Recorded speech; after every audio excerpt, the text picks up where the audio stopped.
Everyone, a warm welcome to another inspiring session of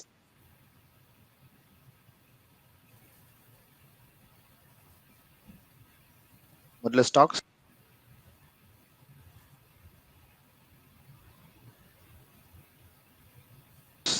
I'm Said, your host for today's webinar.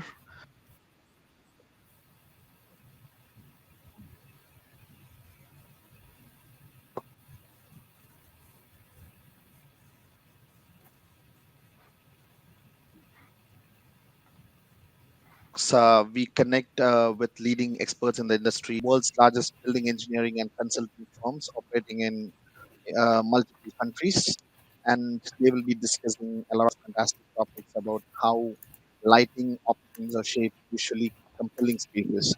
So, without any further ado, I would like to hand over the stage to Kimberly and Alice. Please have good time. Fantastic. Well, thank you very much, Syed, and thank you to modulyss for having us.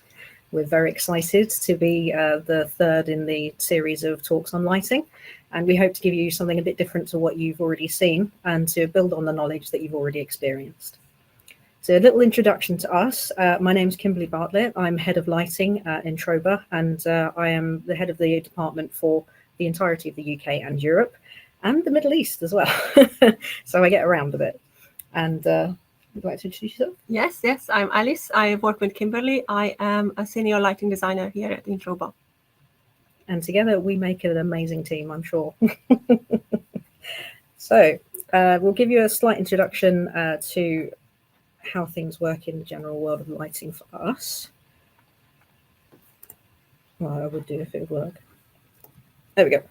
So the main reason that we're here is to obviously help you to understand about light and lighting and how to use it in your everyday lives, and how to make sure that you can provide the appropriate support and knowledge to your clients in relation to your designs as well.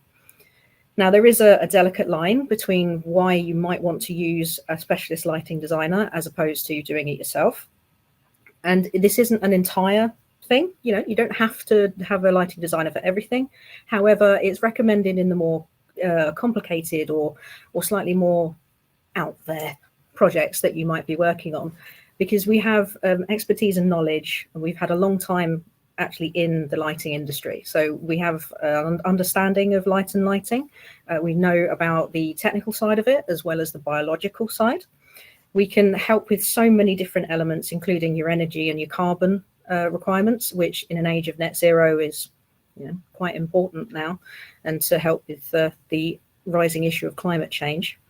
And equally, we can help advise you on environmental sensitivities and the safety aspects of light and lighting as well. As with everything, there are multiple things that you need to consider, and the psychological and biological impacts of lighting are incredibly important as well. Now, that can be a minefield, and that's where someone like a lighting designer may be a best person to advise you from the beginning. We don't have to design, but we can be there to hold your hand and help you all the way through. So always consider the level of detail that you want to look at before you start, and engage with a lighting specialist if you need to.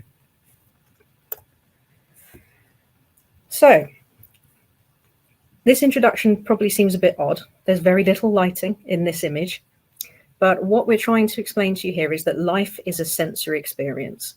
It's not just light, you know, is one of the main elements of it. You know, the visual cortex is huge. It's the largest part of the brain. That's where we do most of our computing power.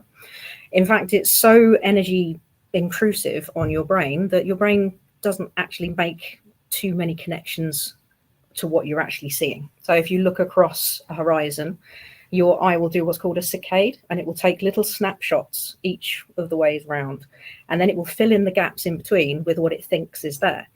So if you've ever looked somewhere and thought you've seen your friend's cat or a ghost or something like that, chances are that's one of those blocks in the saccades, and that's what's causing you to see something that potentially isn't there. And that is based on lived experience and memory.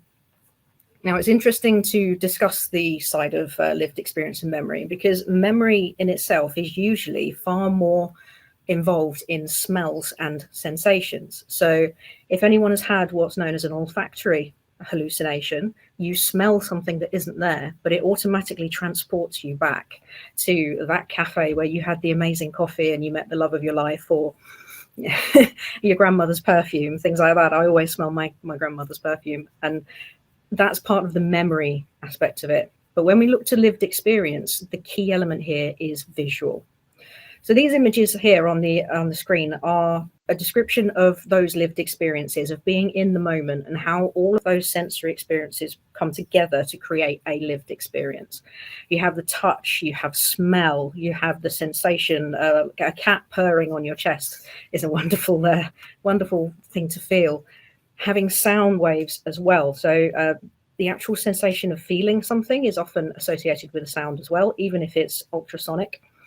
And as well as heat and the textures, and then the light comes into it, because you need light to be able to see. It's impossible to see unless there's light, and this is where the visual representation comes in, and that's where we come in as lighting designers to try and help make the world real for you, whichever way real means.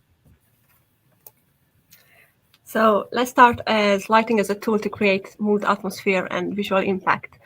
As Kimberly mentioned, our biggest part of the brain focuses on understanding the world through visual impact, and obviously light plays a key part in that understanding. So just before we start to explain these words to you and show you some examples, I know that this was mentioned before as well in the other presentations. So what does it mean to talk about daylight? Is basically a natural light, the sun, that we obviously don't have control over. However, we can control our environment relative to the sun. And also this is a light source that it changes during the day and also during different seasons. You get a very different quality of light. Also, this is influenced by the weather conditions. So we can have an overcast skylight, which results in indirect sunlight. Again, this is a very, very different kind of light to the one direct from the sun. When we talk about color temperature, we usually talk about warm, natural, and cool white. So the more white is this orange-yellow spectrum of the light, and the cool white is the blue spectrum of the light. Now technology allows us to actually control our light very easily indoors. So we can actually change the color temperatures as we would like.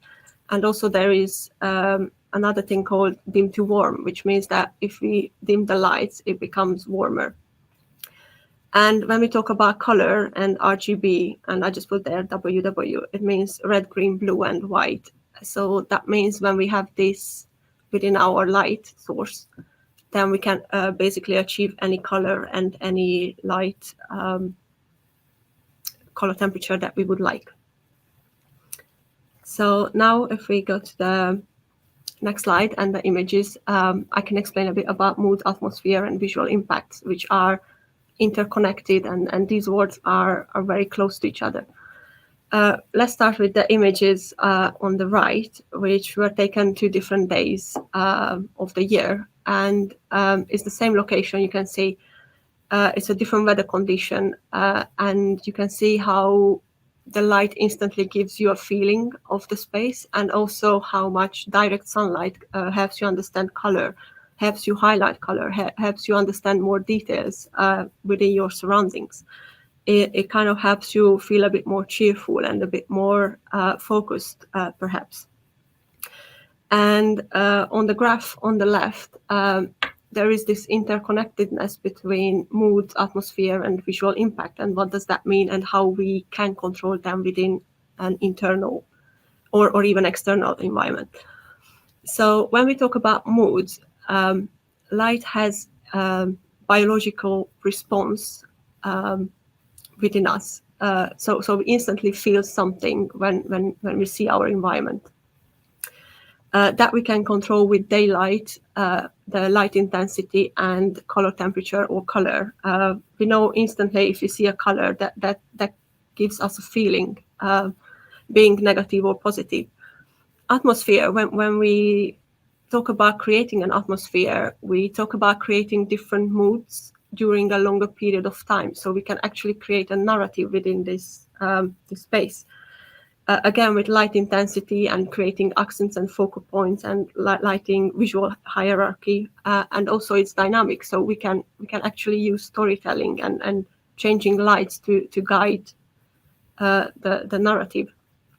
And visual impact, that also means talking about accents and focal points, and also color temperature, and also the materials, the environment itself. So how we frame and how we use, how we reflect, how we cancel out light, and how we use this within a space.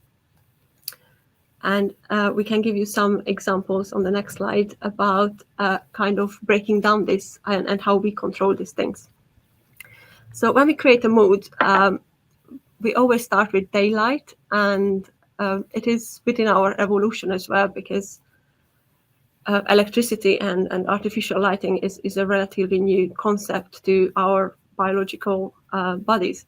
So daylight is, and how we manipulate daylight, and how much daylight we let in, and what kind of daylight we let in within the architecture is a very great example.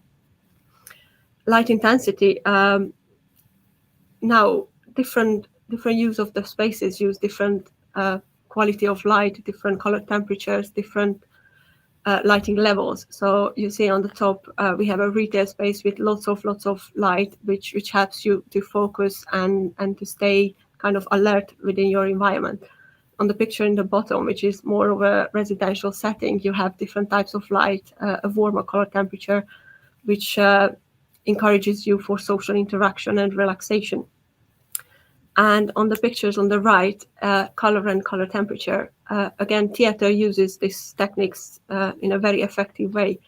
So you can create different moods with different colors, as I mentioned before. So for example, green represents nature, growth, but also represents envy. So, or red can represent passion, but also can represent anger. So if we go to the next slide, then here are some examples of how we create an atmosphere. In addition to light intensity, we can control accents and focal points. So we can actually guide the viewer what we would like them to see. We can create wayfinding with these techniques. We can highlight surfaces, vertical or other surfaces and textures. And it can also be dynamic, which means that we can create different kind of moods, lighting the surface, the vertical or the horizontal. And then when we talk about visual impact, again, we use accents and focal points, but we also use the materials. So we can either use materials that absorb light, or they reflect light, or they diffract light, or again, a combination of dynamic and static materials. So they can create different moods, and color temperature and color again. So this kind of mood, visual impact, and atmosphere is a very interconnected word. I would say System. Yes.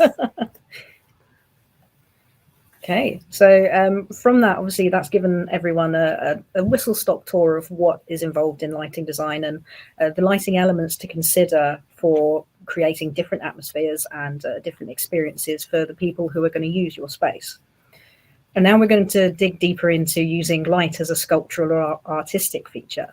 And this is the fun part, because it looks at light as art and light for art, because you can have both. And we just collected a few examples for you to kind of understand or to see what's out there. Let's start with light festivals. They are very, very common tools these days, and cities are very keen to use these festivals because they are great in making spaces and creating attractions, and people just love experiencing them. And because the technology is there, we can be very interactive with our kind of surroundings, and they just look very impressive, and it's just a great place to use after dark. And this is also a great example in London, the Battersea Power Station, which was finished recently. And you can see the architectural lighting and how the lighting on the chimneys really support the nighttime view of the Battersea Power Station. And it just shows what is it all about, that building. So another type of light festival is described here, which is the Botanic Lights in Edinburgh. And this was one of the first ones in the UK that actually used light in a public or a privately owned space that is open to the public to create an alternative area for use and economic input outside of the usual working day. So normally you can go around the botanic gardens throughout the day and throughout the summer. In winter, it gets a bit cold and muddy and you are less likely to be there during the winter months and also after dark because it's shut. Here we have the opportunity to create something that's entirely unique and really showcases all different elements of this area and this garden. You can see that there's been highlights to the trees, highlights to the building itself. They're looking at highlighting the structure, using color, and the globes in front create almost a carpet of light, effectively, to create the want to be interactive and to actually engage with the space after dark. It creates huge opportunities for economic support for any government, but also it's a wonderful place to create and invoke emotion and experience with people of all ages. And this was called Night of the Heritage Lighting. It was organized in 2015 across the UK. So the goal here was to light up the World Heritage sites across the UK for one day. And I was part of the one in Edinburgh. So this is the one from Micrograph Studios, and they did a projection on the Turtle Dove in London as part of, not in London, in the UK, sorry. Weymouth. Yes, as part of this night. And it was just wonderful to see all these images and all the events happening on that particular night to actually showcase what lighting design can add to a space, and also to make awareness of these places, which is a World Heritage Site.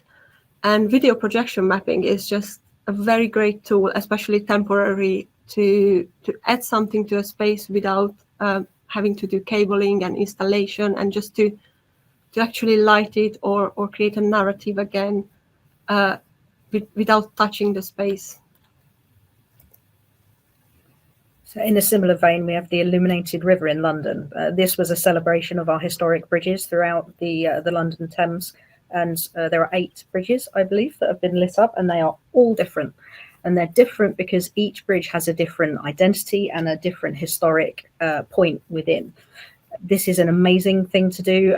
If you go on the boats, you can actually go underneath, and you'll see that it's not just the sides of the bridges, but underneath as well, has been lit in an incredibly vibrant manner that is constantly changing. The skyline views are astounding. If you're in a high-rise building, to look across the Thames and see these illuminated river, these blocks of light that highlight each separate area of the Thames and the history within it, on trade, on some things not so nice, like the Tower of London, for example. But it is an incredibly useful tool in creating an identity, and also something that is historic and also looking forward. Now, this was a very famous installation by Olafur Eliasson at Tate in the early 2000s, and it is the Weather Project. And so this is an installation within a public space, very much encouraging interaction with each other, interaction with the space. So the ceiling was reflective. So on different pictures, you could see how people actually felt within the space and interacted with their environment and with each other. And this is actually like only a half circle light source, but with the mirror ceiling, it's kind of like almost like an illusion, and also filled with this very strong light and smoke, and it just creates the whole experience by itself. This is a really good example of experience and atmosphere both at the same time. You get that instant wander in, whoa, what's that? And then a lasting feeling of atmosphere from being around it, which also transfers to this. So this is Davide Groppi's Moon.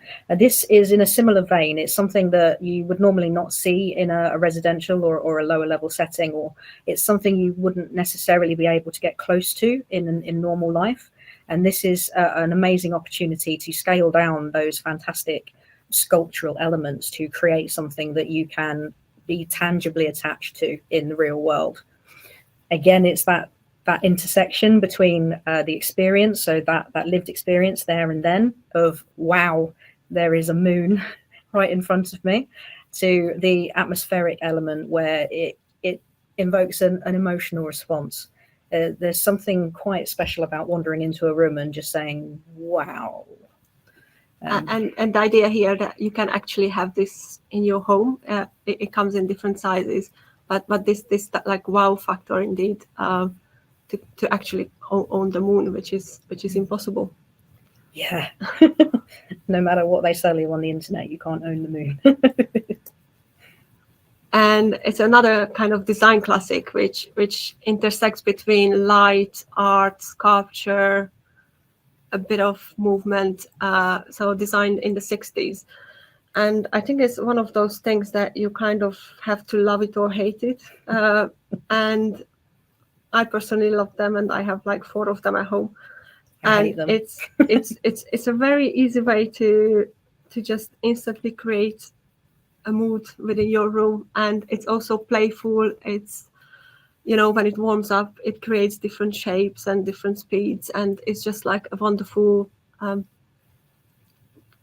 thing that it's light, but it is beyond a light source. That's mesmerizing. I still don't like them though. Here's Yayoi Kusama, who did an installation in one of our galleries here in London that focused on light and reflection. So the majority of this room is actually mirrored.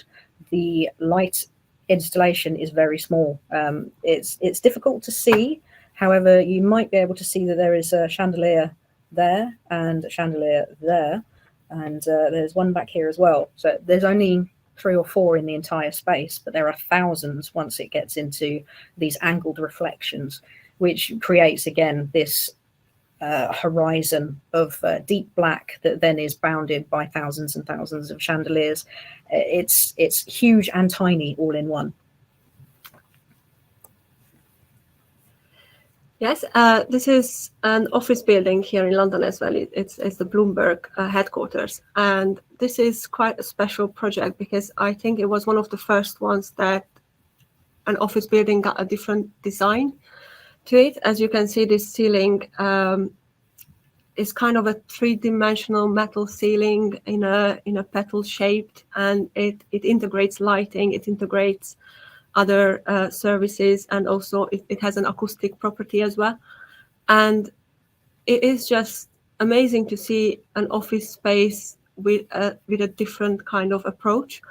And also here the brief was to have these lights very low, very high efficacy and very low energy consumption, and also very low glare rating because it's an office environment. The architect was Foster and Partners here, and they just achieved something magical. Mm. Yeah, the interplay on that, the shapes is amazing. And working there, can you imagine working somewhere like that? Yeah. So here's another interesting, slightly out of the box design element, and this is the Chapel of Sound in China. This is a concert venue that's out in the mountains. It's quite remote, and it's almost entirely made of stone, and it harnesses natural daylight as its main source of light. You can see you've got a very large opening in the top here, similar to Pantheon in Rome, using that light well to just flood the space with natural daylight. As well as the sun drops down in the sky, it will come through these lower windows as well to highlight all these shapes and create really, really powerful images as that light changes color and intensity and just drops down. When it becomes too dark, it's also lit with electric light. And again, that is a very gentle, very low level light that just skims across the surfaces, that allows you to experience those shapes and those natural forms and to focus on the music, which is the whole reason of this project in the start.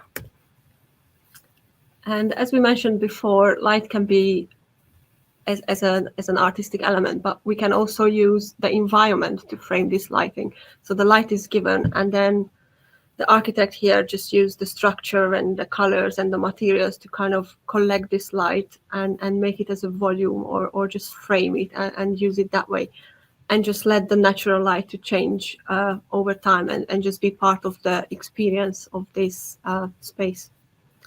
This is a good one for reflection as well. The more reflection off those surfaces, this is great with general materials. The more reflective, the more it bounces the light around. And here is a perfect example of a small section of light in the top here that is then reflected all through this arch, and it lights the entire room.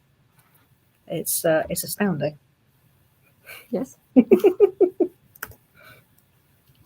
And here's my favourite as an animal person. This is the Nocturnal House at Taronga Zoo in Australia. It's the kind of thing you may not consider when you think about art and artistic elements. However, this is art in its purest form, which is natural life and biology. So this is a house that's designed for the nocturnal creatures, the night living creatures in Australia. Almost entirely marsupials. So there's some lovely little furry beasts you can see in some of these images. But the house is designed to completely flip the circadian rhythm of these animals. So during the day, it's their nighttime, and during the night, it's their daytime. And that means that we have to create an outer zone that is appropriate for humans to both move around safely and experience this without then interacting with those animals as well. And this is where the art comes in. Using the lighting on the walls, you can see this delicate blue. It's not bright, it's incredibly low level, but that spatial awareness and those structures and those shapes and the color choice here is really important for allowing us to view things in incredibly low light. So the blue is really handy for us when we're trying to see in low light without interrupting the animals themselves, who are behind glass that reflects back that blue light. And underneath, you can see here the safety aspect is incorporated as well with a white light. That is highlighting the shape of the space, the shape of the enclosure, and also depending on the time of day, because it reacts with the sun but in the opposite direction, it goes to a sunrise and a sunset, which also skims up some of these textured bits there. So it really does create life and art at the same time. I love this, so I could talk about it for days. And now just to give you a few more project examples that we were working on and where we think that light does play a central role within these spaces. So for these ones, you'll see art and function, because you can have both. It doesn't have to be one or the other. So these are some office examples that I worked on. They are all in London, and they were all finished after COVID. And that is important because we really see a shift within workspace design and also workspace lighting design after COVID.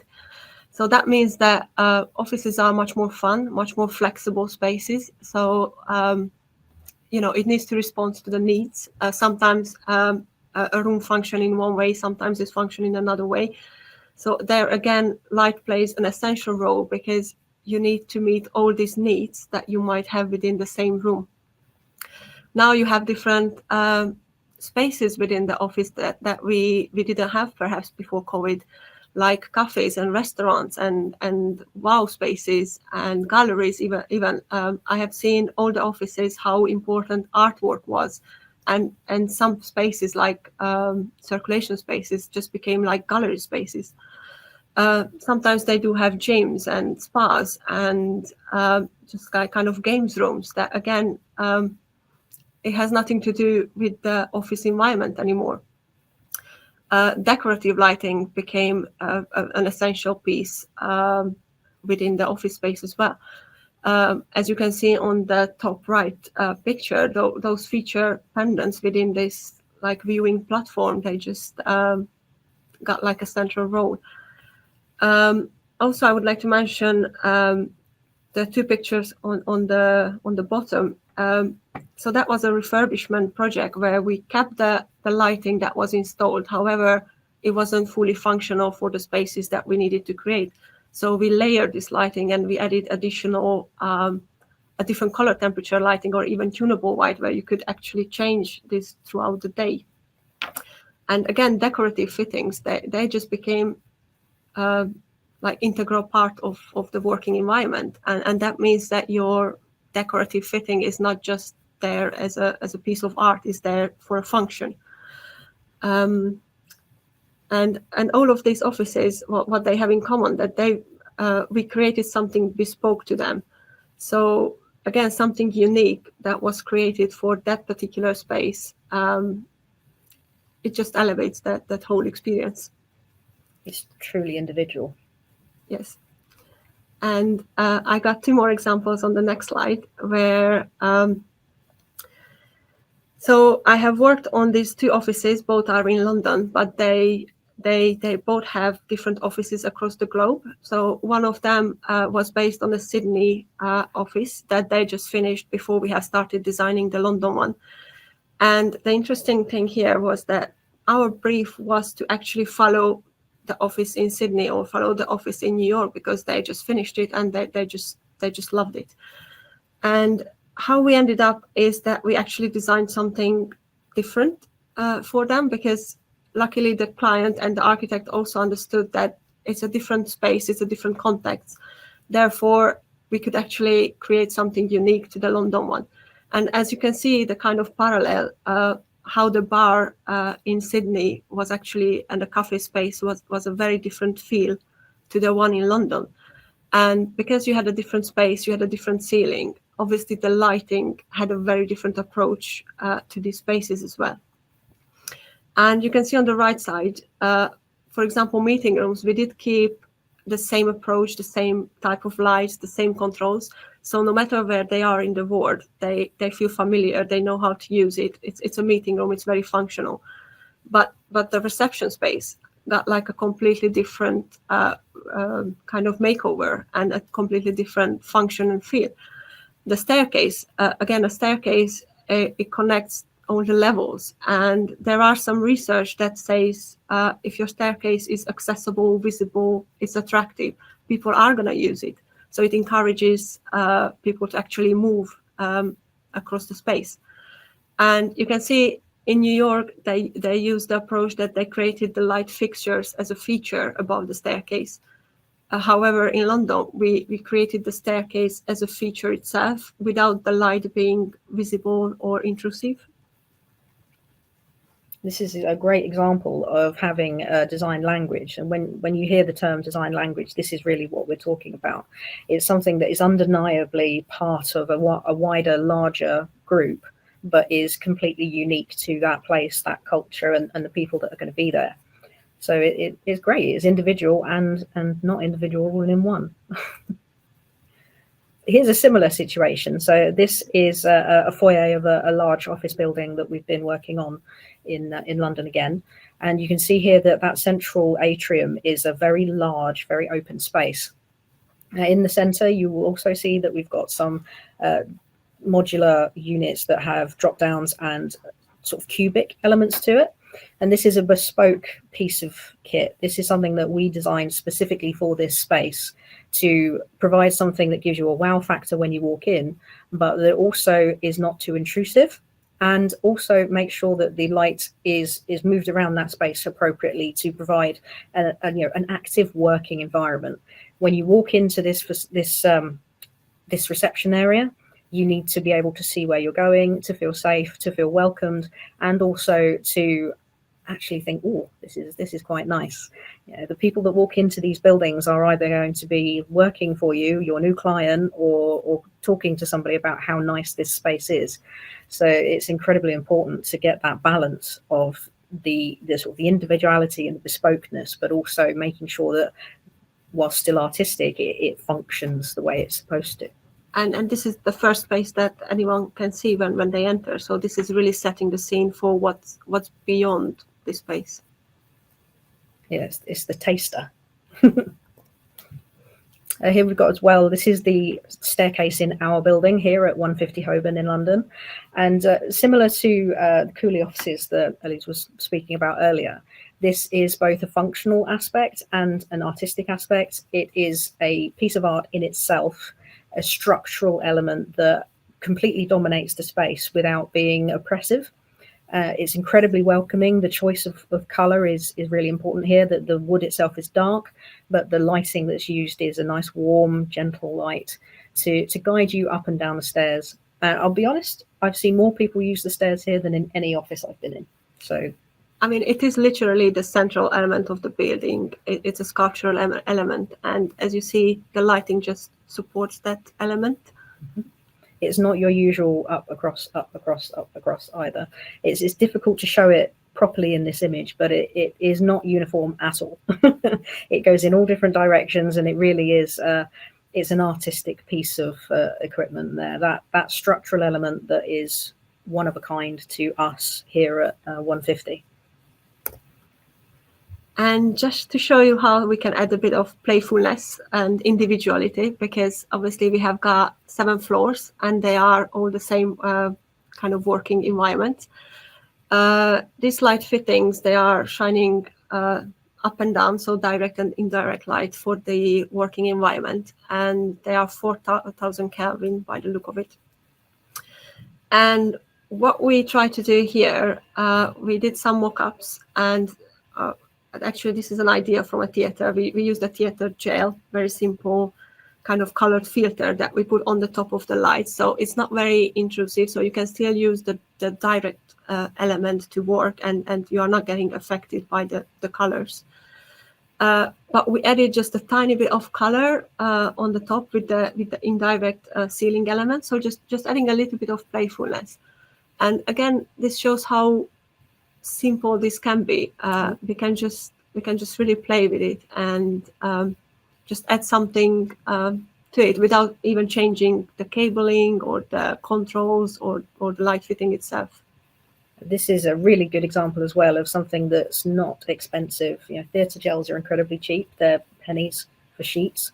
And it's an opportunity where maybe there isn't the budget for something standout exciting, that you can create something equally powerful and invoke that emotional response literally with £1 or a couple of euros. It's a very low price solution, and it's great to use for collaboration, especially with young people and non-profits. They would love something like this, so it's definitely an opportunity to have a play. And now this was my research project years ago, and it's about brand and identity and high street lighting, and also how the street lighting and the kind of display lighting interacts with each other. And this is very important because lighting has a role, how you brand and how you identify as a retail space and how you create a whole experience. And as you say, 80% of the people actually knew the shops, and they identified these 2 shops, All Saints and Apple. And 20% they just knew the brand, but they couldn't quite get it right, where in context of the street they were. But 80% is still very high to actually people to remember the spaces. And what was common with these 2 shops, that these brands had a clear lighting strategy, very distinctive, very unique. So whenever you go in the ward, you see a very similar approach, and you know that this is that shop. And this is also very important because it can be a missed opportunity for the other shops, because what they had in common, they had no clear lighting strategy to their shops or their shop windows.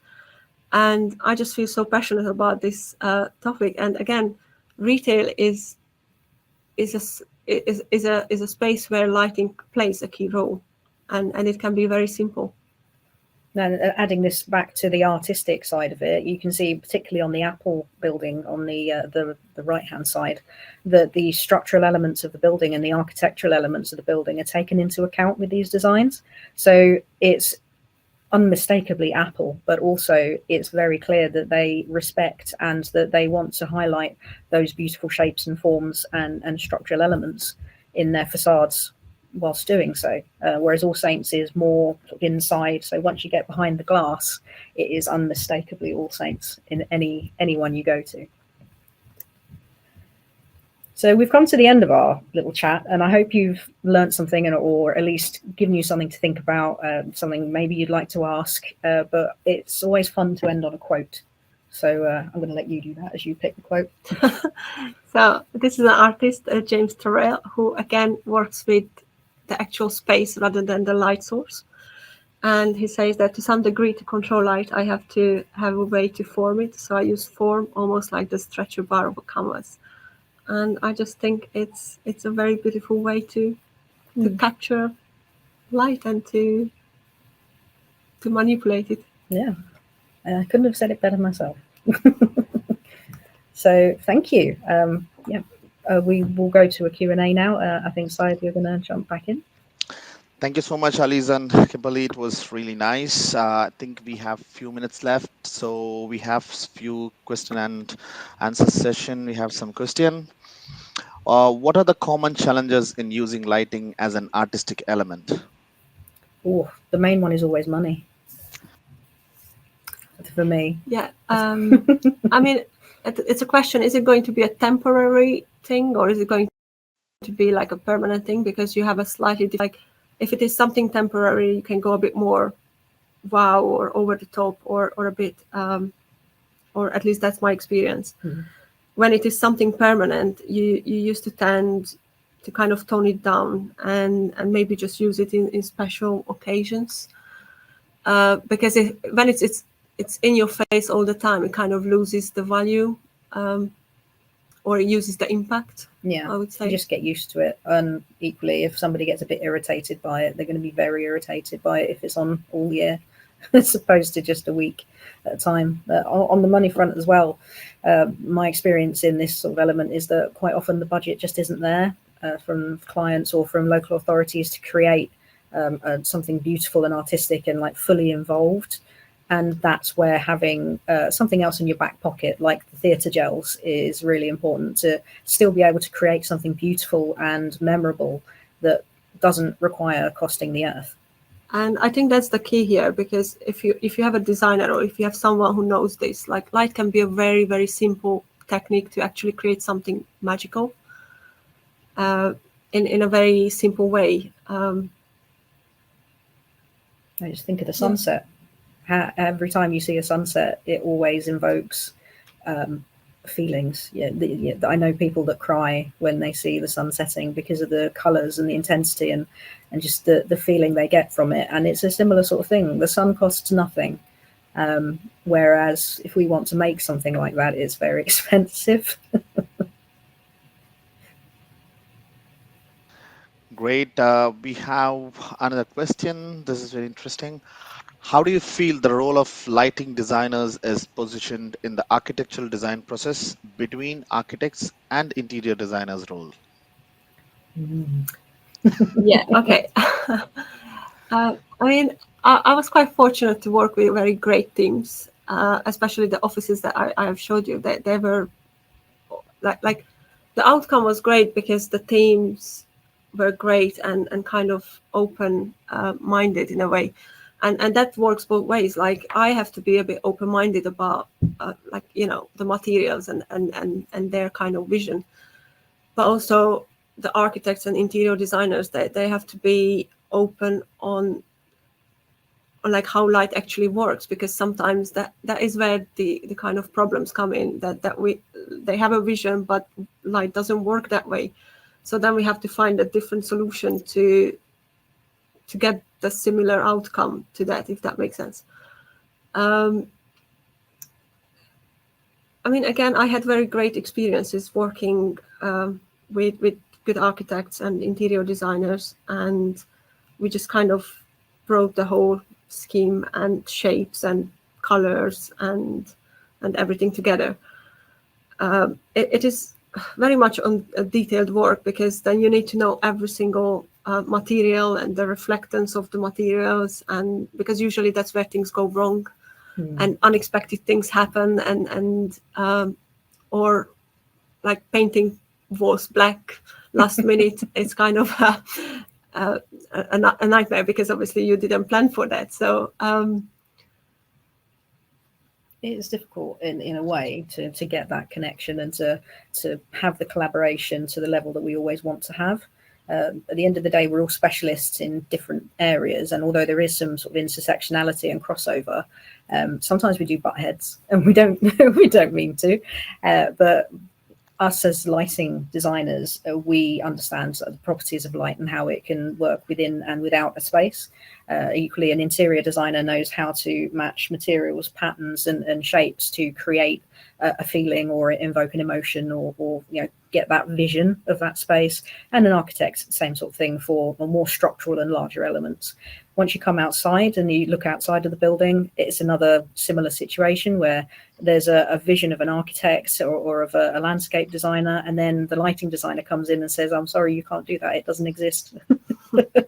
Or it's not possible, the physics don't work. And that's when that collaboration is key. So it's always good to engage with everybody and have those open and frank conversations, because you'll always end up with a much better outcome. And I have a last question, which is connected to that. Do you have an idea of how can we make it better? Yes, I mean, definitely is this teamwork and collaboration, because so the offices that I have showed you before, that they were really great because of that communication, and because those communication kind of happened and it was open, and in a way you kind of have to let go of your control as well, because I think that's the major issue when people try to control something, but then you don't allow for the actual project or for something unexpected to happen, because some of this lighting solution they came by accident, or they like we showed them a concept image and then they talked about something else and then came something else, and then we ended up with like a different thing, but that different thing was actually better than the first image where we started from. So there's a lot of large personalities in the creative industries, and there's always somebody who has a view and likes to make that view the view. And this is where that collaboration and that teamwork thing comes in, because we all have an equal voice, and once we work together to create something that works for all of us, for all our different specialisms, it can actually be incredibly powerful, because as Aliz was saying, when we go through that iteration of here is a thing, and or what if we do this, what if we do that, what if we do this, we don't end up with a thing that doesn't exist in the end. We end up with an actual beautiful piece of equipment or fitting or a space that is appropriate for lighting, for interiors, for architects, for people, for animals, and that creates that biological response, as well as ensuring that the people that use that space are happy, healthy, and want to be there. And a very simple technique is really this kind of mock-ups, or when we have a meeting, I usually bring along like a light source, because then you see the materials, you can try it on, and it's just, again, lighting is so simple to actually just try it and play with it, and then people understand. Or when you want to show color and you show different light sources, and they can really see the difference and why it's important. And just having this physicality of it as well. It's all well and good having a data sheet, but sometimes it doesn't mean anything. Yes. So having that experience and being able to physically handle something and see how it works is really important to actually get what you want out of those discussions. Yeah. We did an exhibition here last Christmas, and it was a similar sort of thing. We invited clients and the rest of the people in the office to come and have a look and have a play with the fittings, and it was full every day of people just pressing buttons and turning things, and this room looked like a disco that on the side of the reception for a week. But everyone that went in was had a new understanding and a new experience to do with light and lighting, and they had fun too. So that works well for us. I think that's leaves a lot to think as well, and that comes officially, close. We have already have enough time, and thank you so much, Kimberly and Aliz. It was really nice presentation, and makes us think more about the light. For sure, next time I'm doing that myself. So thank you so much. And for others, all the details from today's talks, including the access to the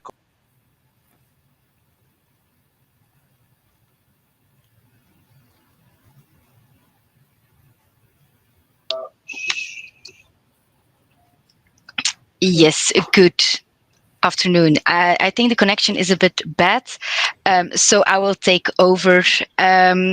Thanks a lot for the nice presentation, Kimberly and Alice. It's Recording all of this very, has been recorded, so if you have missed anything, it was very inspiring to see all these examples. That you created by yourself. So, like Sayed already said, all the details from today's talks, including access to the recordings, you can find this on our website, and it will be shared to you via email. And looking ahead, I'm thrilled to announce the next webinar, about the importance of acoustic in specific environments.